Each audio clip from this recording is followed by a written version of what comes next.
Most people believe focus is a trait, something you either have or you don't. The truth is, focus is mostly determined by the environment you live in, work in, and allow into your mind. Every object, notification, sound, or distraction is quietly influencing your attention before you even realize it.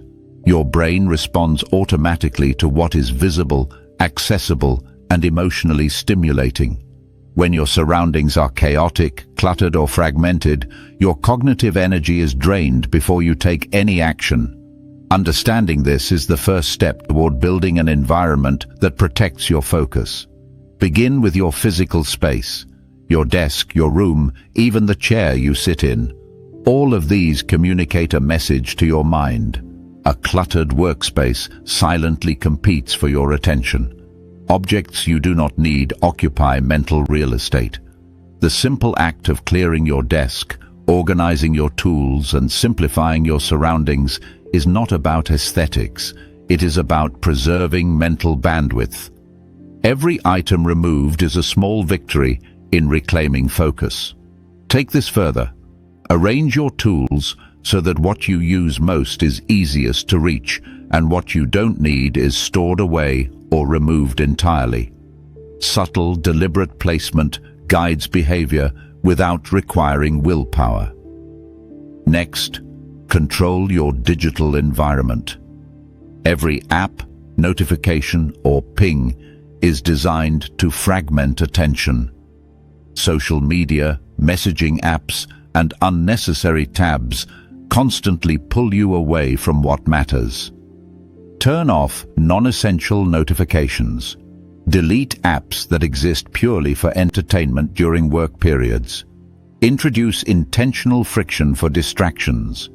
Move distracting apps to hidden folders, log out of accounts, or set specific times to check them.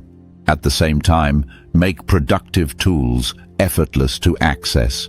Keep your work programs open, use shortcuts, and prepare documents or materials before you need them.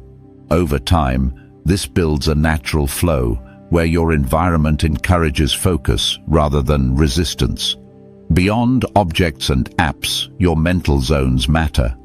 Designate spaces for specific activities.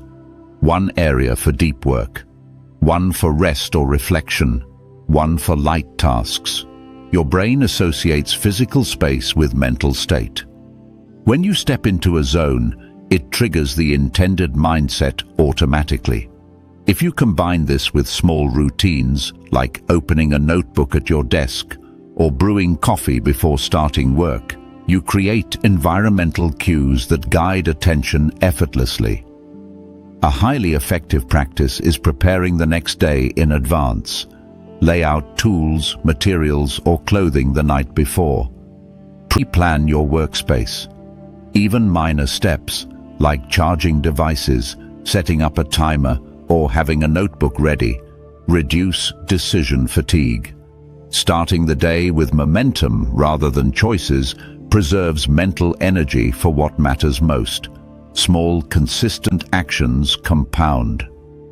Over time, these routines make focus almost automatic. You must also consider social and informational inputs. Your attention is not only shaped by objects or apps, but by the people and media you allow in.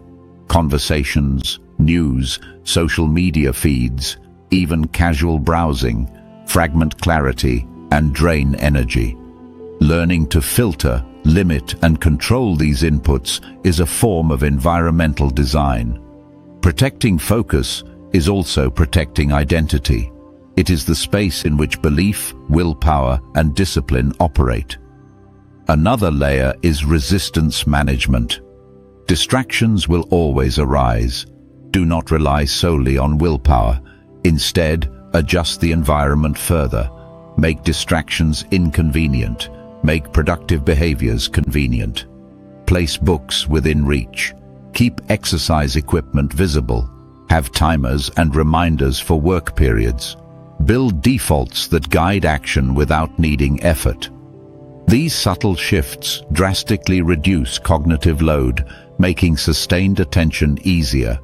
Focus is cumulative. It grows when your surroundings support it and erodes when they do not. The disciplined mind treats environmental design as an invisible ally. When every decision, object and habit is aligned with your priorities, focus flows naturally. Discipline no longer feels like self-control. It feels like alignment. Your space, habits and intentions work together instead of against you. Finally, adopt continuous refinement. Assess your environment regularly. What objects, apps or routines are silently stealing attention? What can be improved? Make changes deliberately and consistently. Over time, this forms a protective shield for your mental energy. You are no longer at the mercy of chaos or distraction. You are operating in a system designed to amplify clarity, reduce friction, and strengthen belief in yourself. Your environment is not just where you exist. It is what you allow into your mind, how you structure your energy, and how you build identity. When you take control of it, focus becomes effortless. You begin to operate at a level far beyond the average person, not because you are stronger, but because you are smarter about where your attention flows. Every small improvement compounds. Every distraction removed adds clarity. Every default behavior that supports your goals strengthens your will. This is not theory. This is a practical strategy you can apply today, immediately. Build the environment. Protect your focus. Design your mind's external conditions so that mental clarity is inevitable, even under stress. Focus is created. Focus is trained. Focus is protected. And it starts with your environment.